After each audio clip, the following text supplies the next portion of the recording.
حضرت لقمان انہوں نے اپنی اولاد کو کیا نصیحت کی، اس کو قرآن میں جگہ ملی ہے۔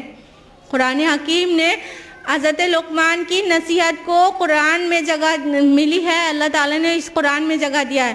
ابھی آپ نے تلاوت اور ترجمے میں اسے سنا، ابھی تھوڑا سا ہم تفصیل میں جائیں گے، بہت تھوڑی سی تفصیل میں۔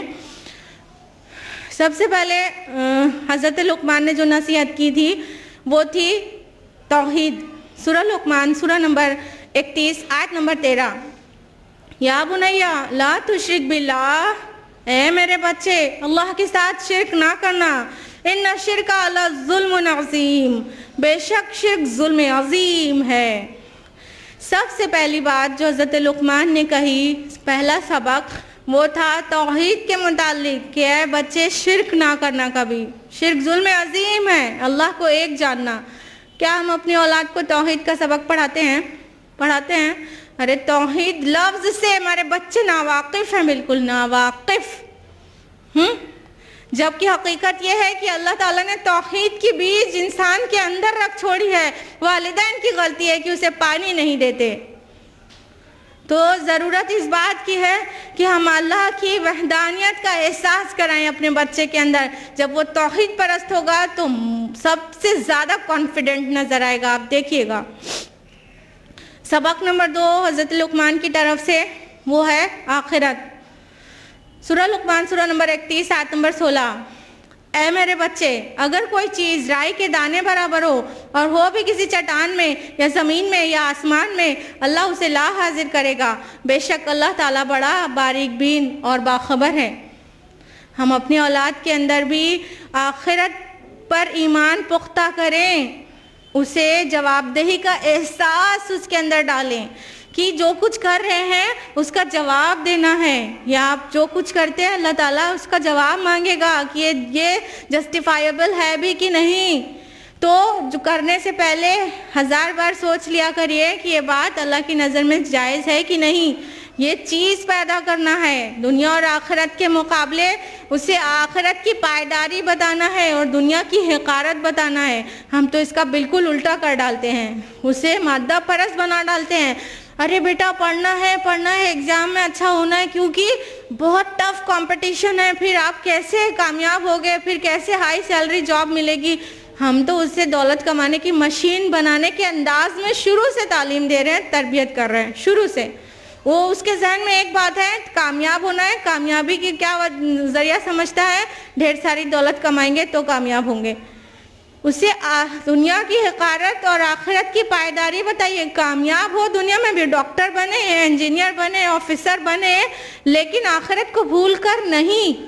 حضرت علی کو جب خنجر لگ گیا تھا تو انہوں نے اپنے بچوں کو جو نصیحت کی تھی وہ کیا تھی کہ اے میرے بچوں، اگر دنیا اور آخرت دونوں میں ٹکراؤ ہو جائے تو تم دنیا کو بیچ دینا، آخرت کو نہ بیچنا۔ حضرت محمد صلی اللہ علیہ وسلم نے اپنی بیٹی سے کہا، یا فاطمہ بنت محمد انقذی نفسک من النار، اے فاطمہ، اے محمد کی بیٹی، اپنے آپ کو آگ سے بچاؤ۔ ایک نبی ہو کر اپنی بیٹی کو خود سے آگ سے بچنے کے لیے کہہ رہے ہیں۔ ہم کو اپنے بچوں کے لیے بھی ان چیزوں کی فکر کرنا چاہیے۔ ہم جب بچوں کو یہاں دھوپ میں دیکھتے ہیں، دھوپ کی تپش لگتی ہے تو اپنے بچوں سے کہتے ہیں کے لیے ایک دم تڑپ جاتے ہیں۔ اگر وہ پسینے میں شرابور ہو کے گھر آئے تو ہم بالکل بے چین بے قرار ہو جاتے ہیں، ہائے میرے بچے کو کتنی گرمی لگی اسکول جانے، اسکول سے آنے میں یا کوئی بھی کام کرنے میں، کتنی تکلیف ہوتی ہے۔ لیکن جب وہی بچہ پورا کا پورا مسلم آگ کرنے والا بن جائے گا تو بہت خوشی ہوگی کیا؟ ارے ہم نے دنیا کی گرمی اور اپنے الہ آباد کی گرمی سے بچانے کے لیے تو گھر میں اے سی اور کولرز فٹ کر رکھے ہیں، لیکن جہنم کی گرمی سے بچانے کا کوئی انتظام کیا ہے؟ حضرت لقمان کا سبق نمبر 3 صلاح یعنی نماز۔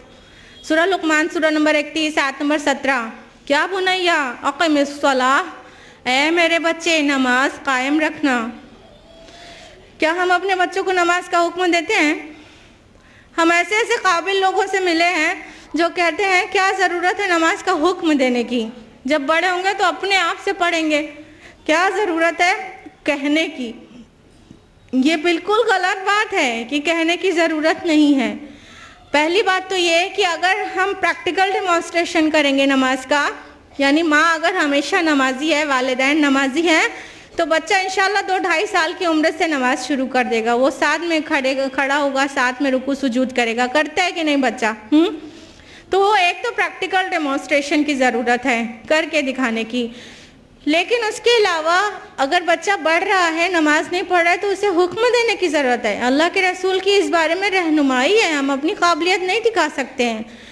اللہ کے رسول نے فرمایا، جو کہ درج ہے سنن ابو داؤد میں، جلد نمبر 1، کتاب الصلاۃ، باب نمبر 175، حدیث نمبر 491۔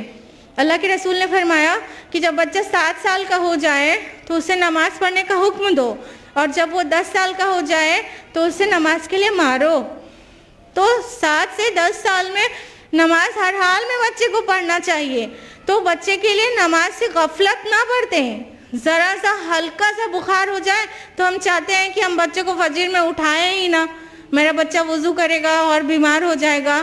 ارے، اور پھر جب بخار کی تپش برداشت نہیں ہے تو آگ کیسے برداشت کرے گا جہنم کی؟ آپ اٹھائیں بچے کو اور وضو کرائیں معمولی سے بخار میں، اس کے اندر صبر بھی پیدا کریں۔